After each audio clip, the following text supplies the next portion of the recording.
Assalamualaikum dan salam sejahtera. Okay, kita kembali semula ke kuliah fisiologi senam untuk tajuk prinsip-prinsip latihan bagi meningkatkan prestasi fizikal.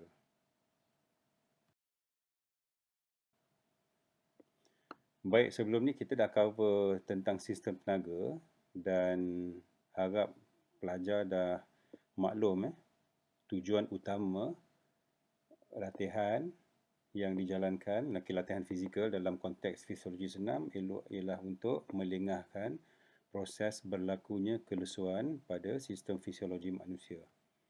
Jadi untuk membolehkan kesan optimum sesuatu latihan fizikal yang dijalankan tu, terdapat beberapa prinsip yang perlu diketahui oleh seseorang jurulatih atau instruktor. Okay. Prinsip-prinsipnya adalah seperti berikut. Yang pertama ialah prinsip lebihan beban ataupun overloading principle. Prinsip yang kedua seterusnya ialah prinsip ansur maju ataupun progression. Prinsip yang ketiga ialah prinsip kekhususan dalam latihan tersebut.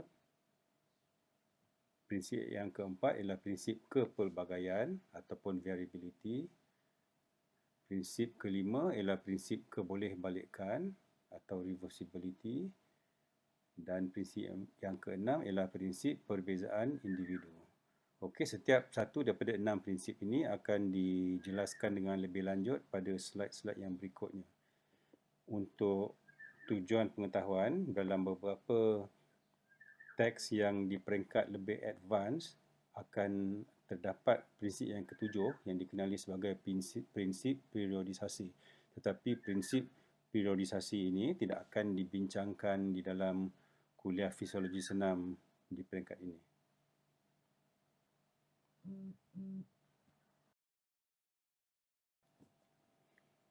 Baik, prinsip yang pertama ialah prinsip lebihan beban ataupun overload. Lebihan beban yang dimaksudkan ini ialah maknanya untuk sesuatu latihan itu mendatangkan kesan, okey, kita perlu melakukan aktiviti yang lebih daripada kemampuan yang normal.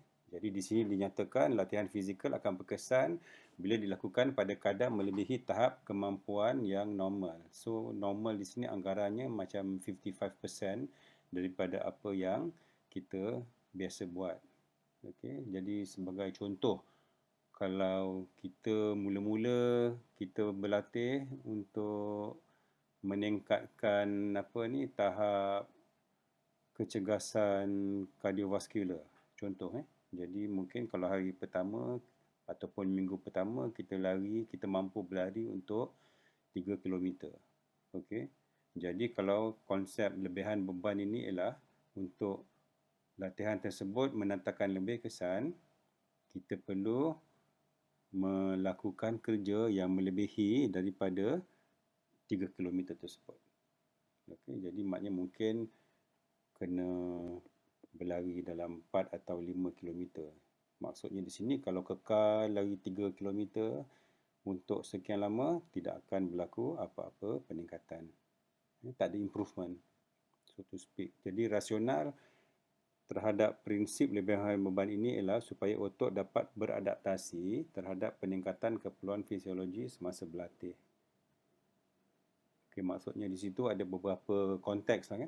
Jadi kalau kita buat latihan kekuatan contohnya untuk otot tu menjadi lebih kuat, otot perlu menerima aplikasi rintangan yang lebih tinggi. Okey, jadi kalau kita tengok contoh contoh pada gambar tu kan. Dia berlari biasa. Okey, larian biasa tapi yang konsep rintangan di situ kita dapati pada resistance ada macam parachute. Maknanya jadi bila dia lari tu, parachute tu akan mewujudkan kesan rintangan udara yang lebih tinggi.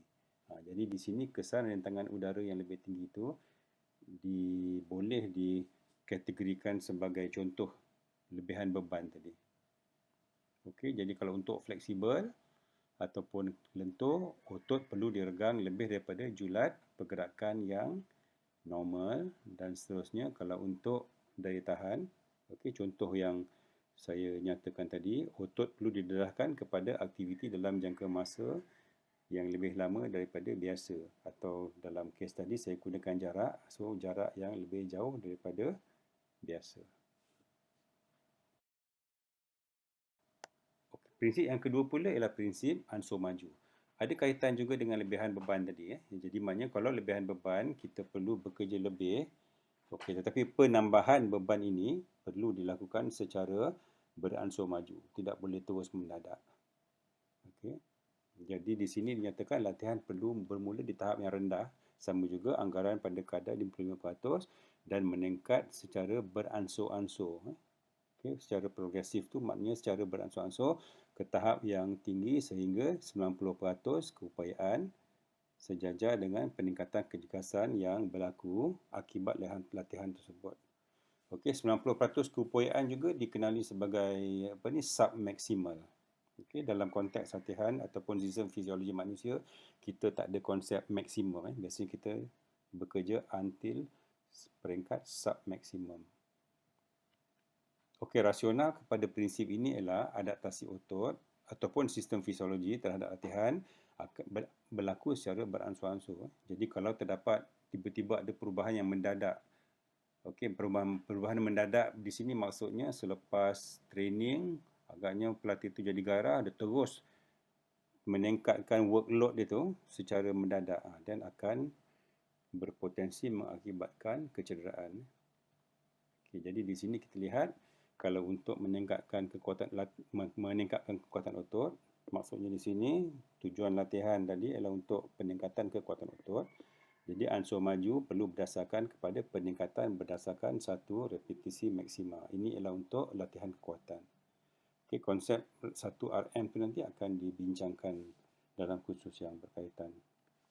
Okey, kalau untuk latihan kelajuan pula, ansur maju perlu berdasarkan kepada penguasaan koordinasi dan kemahiran asas yang relevan dengan aktiviti. Contoh di sini kalau kita lihat latihan sprinting, latihan pecut, okay, pelajar-pelajar boleh cari di YouTube, kita dapati akan ada banyak dia gunakan drill, speed drills. Ini yang dimasukkan dengan penguasaan koordinasi. Okey, dia buat drill dulu, lepas tu baru full sprint. Baik, prinsip yang seterusnya pula ialah prinsip kekhususan, okey, specificity. Dinyatakan di sini bahawa sesuatu latihan perlu khusus dari segi objektif prestasi. Okey, jadi maksudnya di sini dalam satu sesi latihan tu, okey, jurulatih ataupun latihan yang berkesan akan menumpukan kepada satu aspek peningkatan. Okey, jadi di sini kita ambil contoh kalau latihan adalah untuk meningkatkan kuasa otot, pastikan aktiviti latihan berfokus kepada peningkatan aspek kecergasan tersebut. Maksudnya di sini kita tidak boleh ada satu sesi latihan yang rojak. Okey, kalau kita lihat di peringkat awal, peringkat bawah-bawah, benda ni selalu berlaku. Maknanya dalam satu sesi ada nak buat daya tahan, nak buat kekuatan, nak buat kuasa. Jadi kalau untuk prinsip ini, itu adalah kaedah ataupun program latihan yang salah. Okay? Jadi maknanya satu sesi latihan tumpu kepada satu aspek sahaja. So dalam contoh yang diberi ini mungkin aspek itu ialah untuk kuasa otot. Okay? Kuasa otot dalam bahasa Inggerisnya ialah power. Okey, rasional kepada prinsip ini ialah kesan adaptasi fisiologi akan tinggi sekiranya aktiviti metabolisme sel tertumpu kepada suatu aspek sahaja. Okey, aspek yang dimasukkan di sini mungkin jadi maknanya kalau daya tahan otot, training itu fokus kepada daya tahan otot dan adaptation, metabolic adaptation akan berlaku dengan lebih mudah kalau sistem fisiologi tumpu kepada aspek daya tahan otot saja untuk sesi tersebut. Jadi kalau untuk buat kekuatan, kita secara idealnya akan menggunakan sesi latihan yang berbeza. Okey, ini beberapa contoh aplikasi. Jadi kalau untuk peningkatan kekuatan, aplikasi keadaan latihan rintangan beban sahaja pada satu sesi latihan. Maksudnya di sini kalau hari itu nak buat kekuatan, bawa pasukan kita berlatih di gimnasium buat aktiviti-aktiviti kekuatan. Jadi kalau untuk daya tahan kardiovaskular contoh, Kita guna aplikasi kaedah latihan yang berasaskan kepada long slow distance. Maknanya di sini untuk sesi hari itu, pelatih-pelatih akan buat larian jarak jauh. Okey tu, ataupun fartlek, itu contohnya. Okay, dan seterusnya kalau untuk latihan kuasa pula, guna kaedah latihan plyometrik. Jadi nampak tak di sini? Maksudnya di sini satu latihan tumpu kepada satu aspek sahaja. Okey, tidak boleh sesuatu sesi latihan ada ketiga-tiga aspek. Okey, contohnya lah. Contoh sebelum mula latihan suruh pelatih lari 5 km, kononnya untuk kardiovaskular. 5-10 km. Selepas tu bila balik pergi gym untuk buat kekuatan. Benda ini selalu berlaku dalam kalangan jurulatih yang tidak berkursus.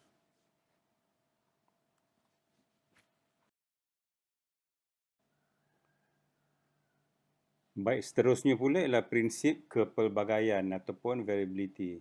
Okey, tadi kita baru bincang prinsip kekhususan, kemudian sekarang kepelbagaian. Jadi tak perlu ada kekeliruan di situ, sebab masing-masing mempunyai fokus yang tersendiri. Kalau kekhususan tadi kita bertumpu kepada satu aspek kecergasan, baik kepelbagaian pula merujuk kepada dalam satu aspek kecergasan tersebut, kita perlu pelbagaikan jenis-jenis aktiviti yang hendak dilakukan. Okey, sebagai contoh, kalau prinsip kekhususan tadi ialah bertumpu kepada pembinaan daya tahan kardiovaskular. So contoh pada slide sebelumnya kita buat latihan long slow distance.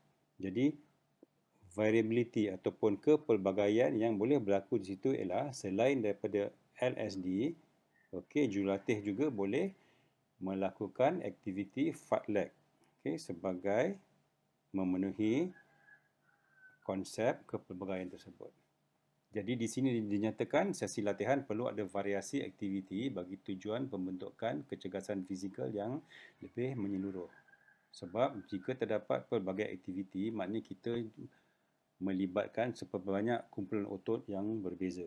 Okey, jadi prinsip ini juga bertujuan untuk mengelak pelatih daripada merasa bosan dengan aktiviti yang sama dilakukan day in day out. Okey, maksudnya di situ aktiviti yang monotonous. Jadi rasional kepada prinsip ini ialah kesan adaptasi fisiologi adalah tinggi sekiranya aktiviti melibatkan penggunaan otot yang menyeluruh. Bagaimana kita dapat menggunakan kumpulan otot yang menyeluruh dengan aktiviti-aktiviti yang pelbagai tadi. Okey, jadi sebagai contoh untuk membina kekuatan quadriceps. Ini latihan kekuatan, latihan kekuatan di gym. Okey, jadi kalau untuk membina kekuatan quadriceps, boleh lakukan aktiviti half squat atau leg press ataupun leg curl. Okey, half squat, leg press, leg curl, kalau sebelum ni tak pernah dengar nama aktiviti ini, boleh run through YouTube dengan menaip kata kunci tersebut dan pelajar akan dapat lihat aktiviti-aktiviti yang dimaksudkan tersebut. Okay, yang kedua pula ialah untuk kepelbagaian dalam satu sesi latihan. Okey, boleh buat aplikasi kaedah latihan LITA.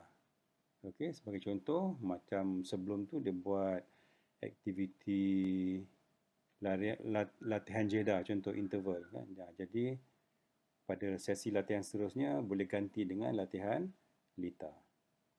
Okay. Beberapa contoh yang tadi kita kata, kalau untuk membina kekuatan otot quadriceps, jadi kalau kita lihat di rajah di atas tu, dia membuat leg press.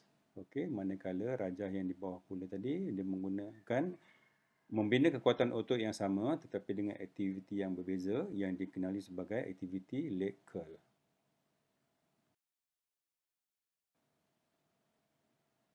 Okey, prinsip yang seterusnya pula ialah ini ialah prinsip yang kelima ya. Okey, jadi ini prinsip yang dikenali sebagai kebolehbalikan ataupun reversibility. Prinsip ini lebih tertumpu kepada kesan latihan yang perlu dilakukan dengan konsisten dan berterusan. Jadi di sini dinyatakan kesan latihan akan kekal sekiranya dilakukan secara kontinus, secara konsisten. Untuk kecergasan umum, kekerapan yang disyorkan adalah sekurang-kurangnya 3 kali seminggu. 3 kali seminggu ni untuk orang yang biasa. Tetapi kalau untuk atlet di peringkat tinggi, biasanya latihan itu kena hampir setiap hari. Kalau atlet profesional memang dia tak berhenti, dia train every day. Okey, jadi sekiranya latihan tertangguh dalam tempoh yang lama, tahap kecergasan akan merosot dan boleh kembali ke tahap yang sebelum dia menjalani latihan tadi. Itu yang dimaksudkan dengan reversible tadi. Maknanya dia boleh reverse balik kepada keadaan sebelum dia berlatih hanya dengan dia break 1-2 minggu je. Okey, jadi sekarang ni dengan keadaan kita COVID-19, okey, atlet-atlet tak boleh lagi berlatih macam biasa. Jadi di sini kita perlu ada disiplin untuk berlatih sendiri, okey, bagi menjamin tahap kecergasan itu tidak terlalu jatuh berbanding dengan sebelum perintah PKP tersebut. Okey, rasional kepada prinsip ini ialah aktiviti ataupun adaptasi fisiologi terhadap suatu latihan adalah bergantung kepada tuntutan metabolisme yang berlanjutan, iaitu bagi melaksanakan latihan tersebut. Okey, jadi fenomena kebolehbalikan ini berlaku dalam tempoh 2-3 hari tundaan latihan bagi tahap kecergasan yang rendah dan dalam lingkungan 5 hingga 6 hari latihan bagi mereka yang telah mencapai tahap kecergasan yang tinggi. Jadi maksudnya di sini, kalau baru training, jadi fitness kita belum level tinggi, kemudian kita break. Okey, maksudnya di situ dalam tempoh 2-3 hari tak buat apa-apa, kita punya tahap kecergasan ataupun fitness level tadi boleh berpatah balik kepada keadaan asal seolah-olah kita tak pernah training. Okay. Bagi mereka yang dah capai tahap kecergasan tinggi pula, mungkin fenomena kebolehbalikan ini akan mengambil masa untuk berlaku. Jadi di situ dinyatakan dalam 5 hingga 6 hari tak buat apa-apa dan dia akan reverse kepada keadaan sebagaimana sebelum latihan tadi. Okay. Jadi pengekalan intensiti latihan adalah paling penting untuk mengelakkan kebolehbalikan. Okay. Intensiti latihan tu maksudnya ialah dia punya work rate semasa latihan. Maknanya latihan tidak boleh terlalu ringan.